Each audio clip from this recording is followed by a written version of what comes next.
Well, another week on the PGA Tour, the week after the Masters, could be seen as a little bit of a hangover week, but not when you're surrounded by the vacation destination that is Hilton Head, the lighthouse that you can see, and of course the tartan jacket that the winner gets. It's all the good vibes this week for the RBC Heritage at Harbour Town Golf Links. Elk, I'm always, not surprised, but there's always a brilliant field at this tournament. You know, with it being the week after the Masters, a lot of guys make that trip because it's less than a 3-hour drive from door to door. Yeah, it's not far. A lot of people, schedule. This is a sort of a holiday week. You get the condo near the water. One of the most beautiful parts of the whole United States is Hilton Head, Diane. It's very relaxed. Guys like to bring their families down there, bike riding, all kinds of things. But it's also one of the best golf courses on the whole PGA Tour. Pete Dye, of course, built this course years ago, and all these just charming oak trees have grown in around this property, and it's become the most narrow, coolest little course to play. You've got to hit shots around oaks, under oaks, dogleg holes. It's just very, very small golf course. And it takes a particular style of player to do well.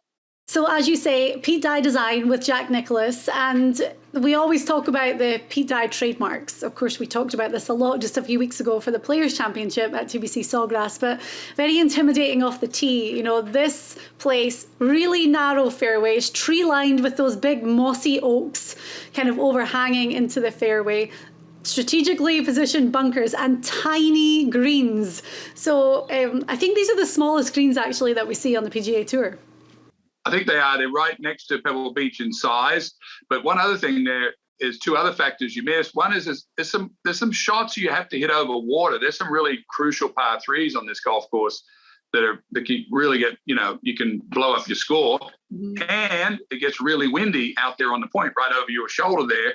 So when the wind gets in these little corridors back there, anything can happen. Yeah. So I've been kind of looking back. It was Stuart Sink who won the tournament last year at 19 under par.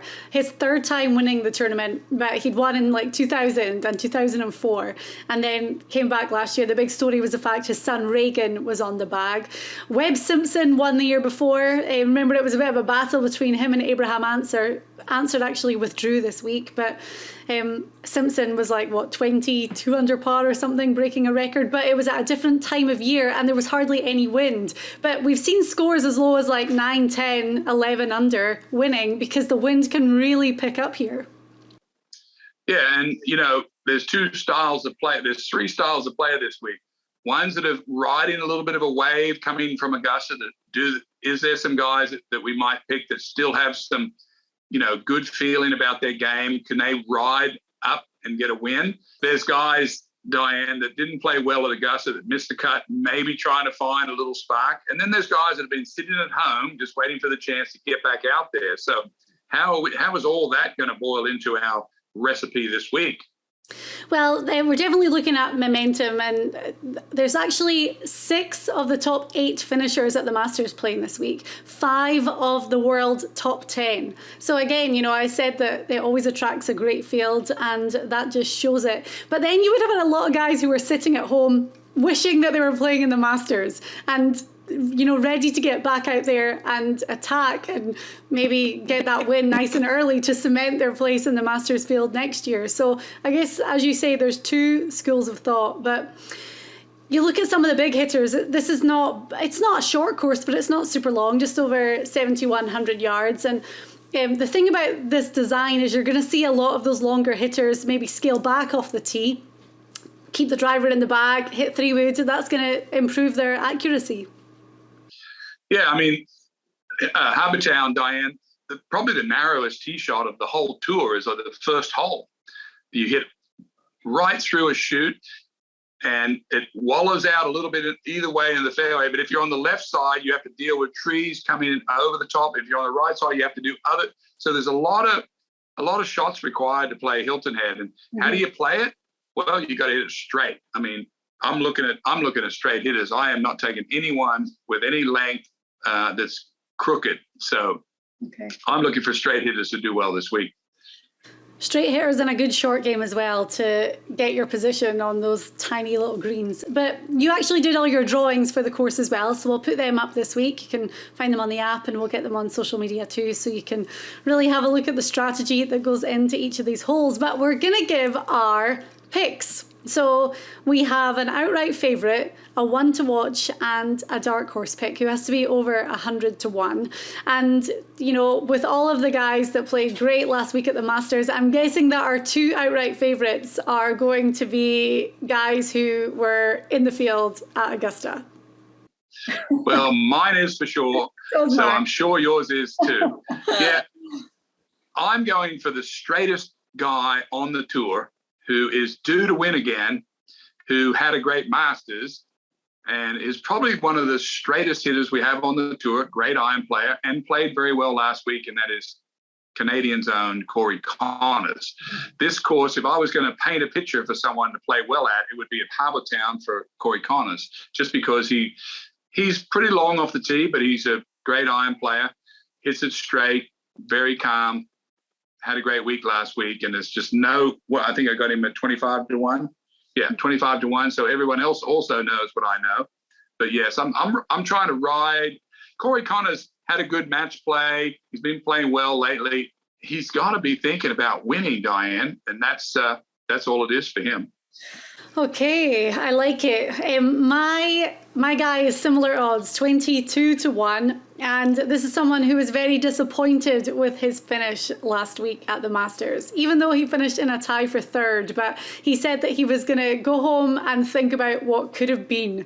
But I'm going with Shane Lowry. Now, he did play good all week, and he's playing really well right now in general. Played good at the Players, T3 at the Masters, as I said, also runner-up at the Honda, finished in a tie for 12th at the Valspar. So these Florida events he played well in. And looking at his stats, he is third on tour in proximity to the hole. So that was something that I looked at this week and I thought, okay. Then I started looking into his history around this event, and in 2019 he finished in a tie for third. So these were all things that were just going in the right direction for me, but I think Shane Lowry is playing great. He's putting really good as well, and the disappointment from last week, is he going to let that eat at him, or is he going to use it to drive on and get that win that I feel has just been coming for a long time now? So at 22 to 1, I am picking the Irishman, Shane Lowry, as my outright favourite. That's not shocking from you.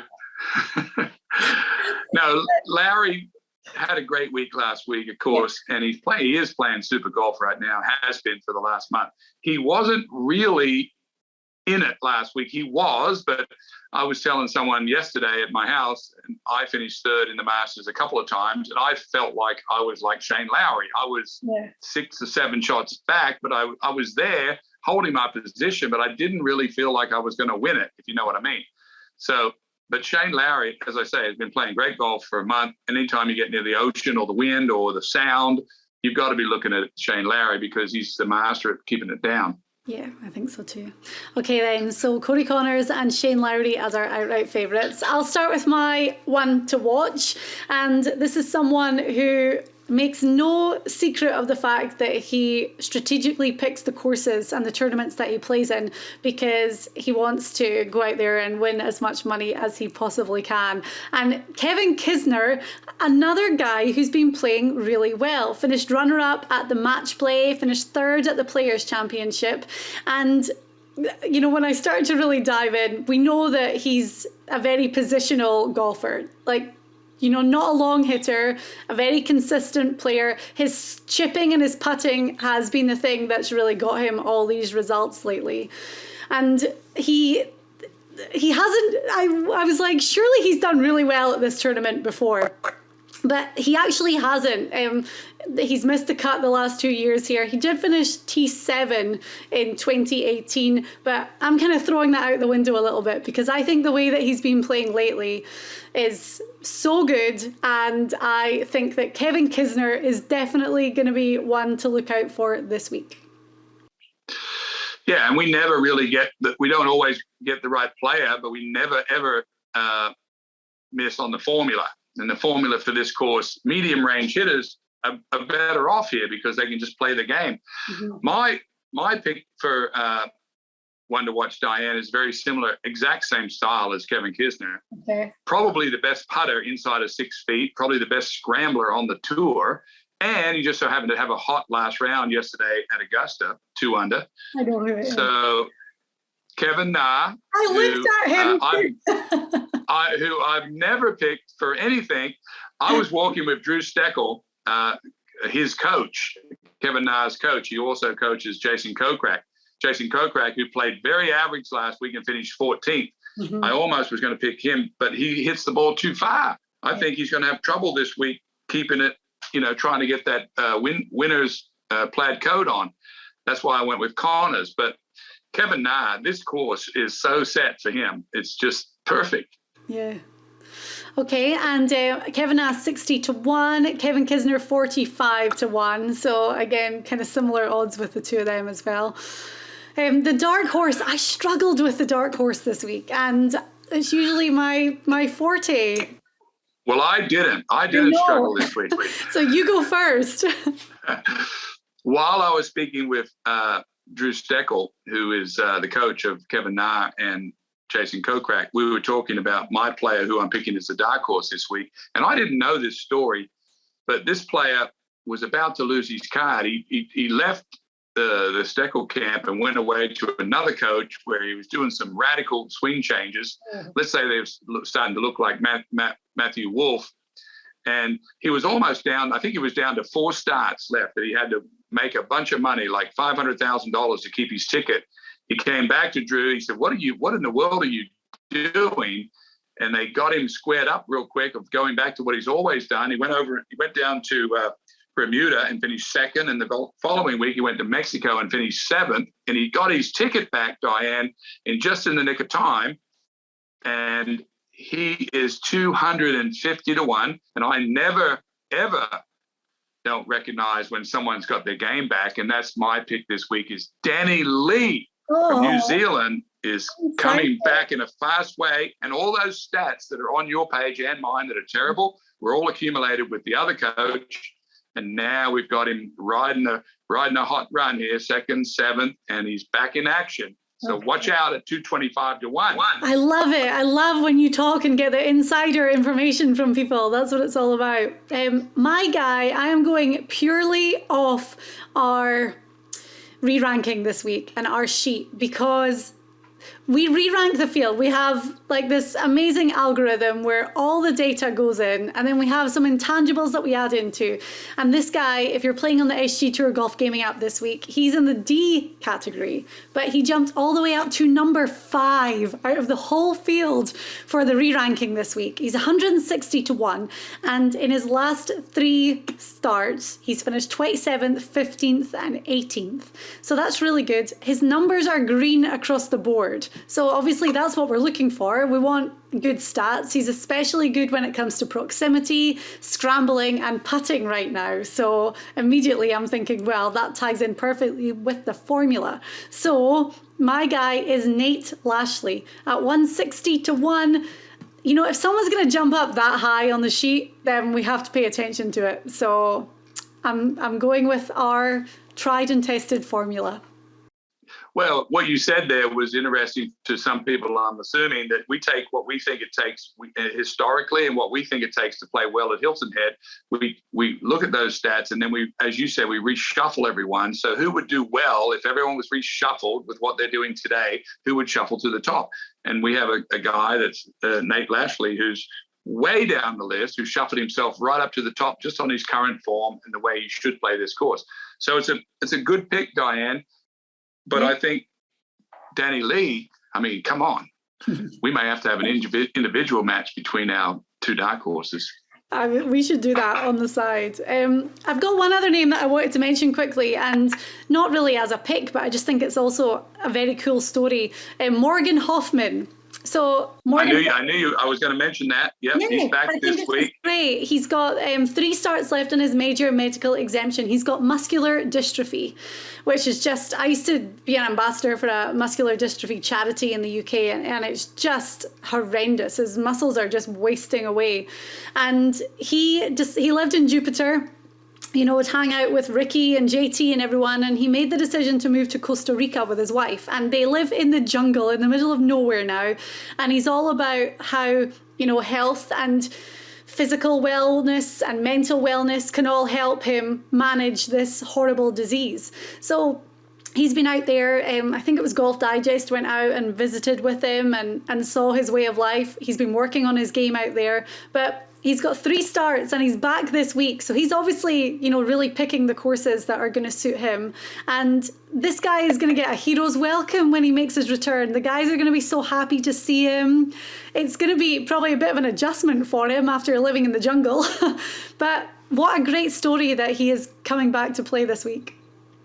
It will be one of the best stories we've had in a long time. I read that article, and anyone who hasn't, they should go read his story, because he tried to take his health into his own hands. He couldn't get a diagnosis from anyone, you know, on the in the Western side of the media. He went back and started reading all the you know, Chinese medicine, you know, all the old school stuff, and he's tried to heal his body from within himself. He did some radical things before he went to Costa Rica. Still been doing radical things, and I hear, Diane, I don't know this, but I hear that he's playing some good golf, and he's regained some of the muscle that he's lost when he came out of college.